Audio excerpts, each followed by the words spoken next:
Ladies and gentlemen, the fact that President Trump is reaching all-time highs in approval rating shows not just how irrelevant the media is in American society.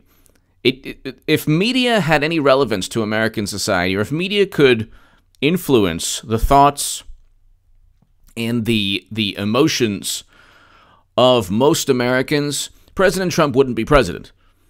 But the fact that media in general has devoted every single waking moment to undermining Trump's presidency, and Trump just recently, an NBC poll, he reached 48% approval.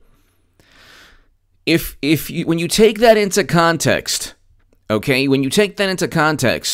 and then you get, just today, July 19, 2019, the New York Times, Trump Electoral College edge could grow in 2020, rewarding a polarizing campaign.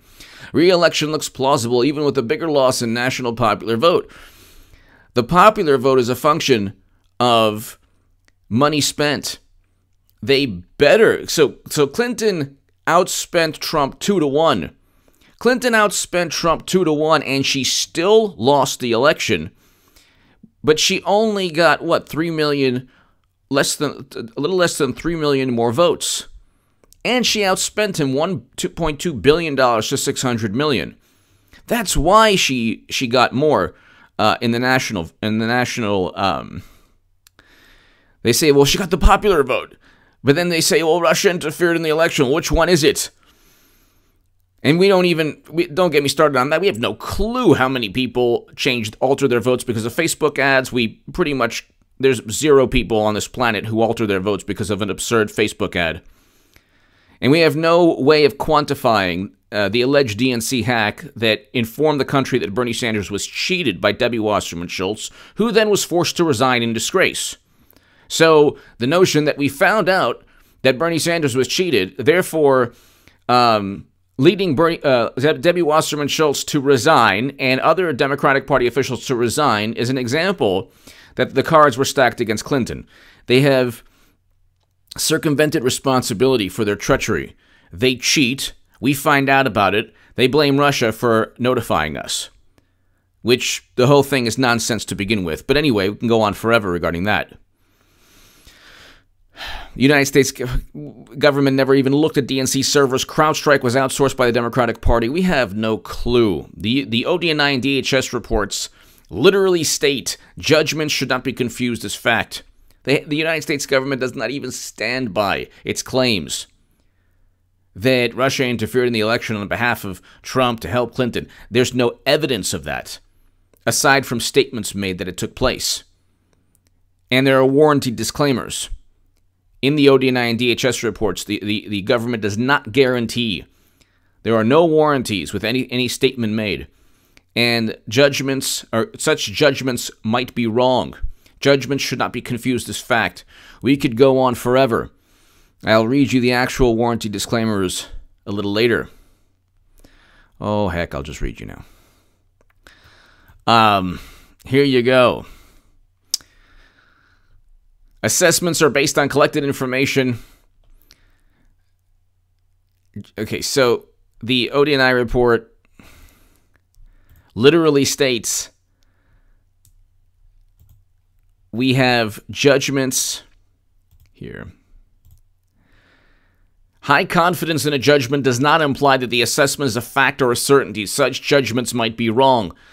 Confidence levels provide assessments of the quality and quantity of the source information that supports judgments. Consequently, you ascribe high, moderate, and low levels of confidence to assessments. High confidence in a judgment does not imply that the assessment is a fact or a certainty. Such judgments might be wrong. There you go. That's the ODNI report that Clapper compiled. Then you have the DHS report. This report is provided as is for informational purposes only. The Department of Homeland Security does not provide any warranties of any kind regarding any information contained within. The United States government literally does not back, will not guarantee, and has never stated with certainty any of the nonsense that Democrats and media believe. Which should tell you how amazing it is that Trump is able to get 48% in one poll. Yeah, it's just one poll. But he's swimming upstream. I mean, he is doing everything possible to prove the media and Democratic Party and Hollywood and popular culture wrong. They have tried everything from making the MAGA hat into a symbol of division and, bigotry. And if you look at this time period in 2011, right now in Gallup, and Gallup is a pretty even-handed poll, Gallup, July 1st through 12th, his approval rating is 44%. Okay? July 1st through 12th. So in July, he's going to have a pretty good approval rating, one can assume, because his approval keeps going up in July. In late July of 2011, President Obama's poll numbers were 43%, then 42%. And if Trump's approval rating is over 40%, he will have been far above President Obama's approval rating in August of 2011. So we're going into August of 2019, 3 years into President Trump's tenure, and then 3 years into President Obama's tenure. In August, he only had a 40% approval rating. In late July, he had a 42% approval rating. We're entering late July right now, and although it says July 1st through 12th, 44%, it looks likely that he's going to defeat President Obama, and the media was not unified against President Obama. Towards the end of his tenure, the media was an extension of the Democratic Party. The media did not treat President Obama. The media certainly did not treat President Bush in the same manner as it's treated President Trump. And that's really, really important. And with all of this talk, by the way, ladies and gentlemen, with all of this talk about how Trump is so horrible, he literally didn't say, okay, the actual tweet, and this is the kind of hilarious thing about all of, this is why media never wins.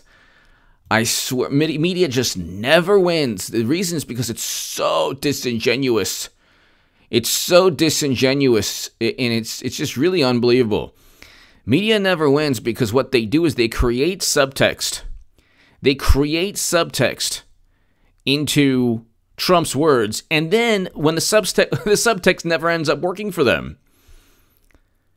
Trump literally says on July 14th, look at the tweet. There's the initial one, and then there's the second and third tweet. Then come back and show us how it's done. He literally says, then come back. Then come back. And then you have these like internet warriors. Oh yeah, look, Trump. It's like Twitter is, they don't realize he never says send anyone back in this tweet ever. That's the problem. That's the problem. Then you have CNN, they're pontificating. The more they condemn, the more they judge, the more they pontificate, the more they foment and repeat the subtext, the subliminal meaning, while they give AOC a free pass and the other other representative in Congress a complete free pass. They tried, okay, to give you context, they didn't even use the Congresswoman's name when condemning anti-Semitism. It was about a condemnation of words that she had stated. I'm not even going to say her name because, the algorithm and YouTube literally stated anti-Semitic words. And instead of condemning those words, condemning the actual person who stated it, it was a blanket condemnation of all that was horrible in the world, and Democrats got away with it yet again. They're duplicitous. Then I write in the Jerusalem Post why AOC's comments are horrendous, a travesty, especially to historical record. And I can't even get into it because it's too controversial. So it's in my Jerusalem Post article in the pinned comment. It's in my Jerusalem Post op-ed. And by the way, subscribe to HA2A. In about a month or so, my website will be up where you can defeat anyone on any major allegation claim against President Trump. You can debunk, defeat anyone on a major any major debate. Oh, Trump said both sides, fine people. No, that never happened. Again, the subtext there is I devote 6,000 words to that. And it's all linked to reputable sources, USA Today, reputable sources, Daily Beast. We can go, I use sources on the left. Okay, primarily. So, Trump worked with Russia, not completely debunked. I actually use government sources. Okay, primary, government record sources where literally I put the warranty disclaimers there. Okay, and you can read them, page 14 of the Muller report that says the evidence was not sufficient to charge anyone for interfering in the election, yet they spend 400 pages saying Trump was a really bad person. The propaganda, they're inept at propaganda. They're horrible at it. Because the reality is that Trump is not racist. He's not. He's not. There are a great many people who agree with President Trump, and they're of all different skin colors, backgrounds, ethnicities. Literally, there were like 30 Hollywood celebrities who said, I'm leaving the country. I'm going to Canada or Australia. I am leaving if President Trump wins. They're still here. They haven't left. So he literally states, then come back and show us how it's done. It was a crude statement saying, hey, if you can do things better, fix another country, then come back. But you don't get that.